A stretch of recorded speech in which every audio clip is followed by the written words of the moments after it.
Bonsoir et bienvenue sur NTD Actualité.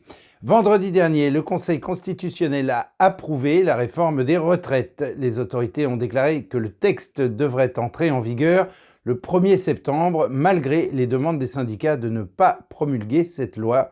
La décision a suscité une vague de réactions de la part de l'opposition, des syndicats et de la population française. Vendredi, la réforme des retraites a finalement reçu l'approbation du Conseil constitutionnel. Seules les mesures périphériques destinées à stimuler l'emploi des travailleurs âgés ont été rejetées, au motif qu'elles n'avaient pas leur place dans cette législation. Suite à l'annonce, des manifestations spontanées ont eu lieu. À Paris, les manifestants se sont rassemblés devant l'hôtel de ville. Sur place, la présidente de la CGT, Sophie Binet, a déclaré que l'on ne peut pas gouverner un pays contre son peuple. La situation sociale en France montre qu'il y a une anomalie démocratique par le fait que, par la décision d'un seul homme, parce que c'est ça dont on parle aujourd'hui, on puisse imposer une réforme d'une telle violence. Dans une déclaration commune, les syndicats ont déclaré que ne pas promulguer la loi était le seul moyen d'apaiser la colère dans le pays. Mais les autorités ont ignoré cette demande.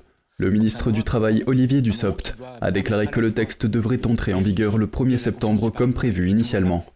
Pour Elisabeth Borne, la validation du texte de loi signe la fin de son processus démocratique, ajoutant qu'il n'y a ni vainqueur ni vaincu. Mais l'opposition a déclaré qu'elle ne reculerait pas, et les syndicats ont indiqué qu'ils ne participeraient pas à une réunion que Macron voulait organiser demain avec eux.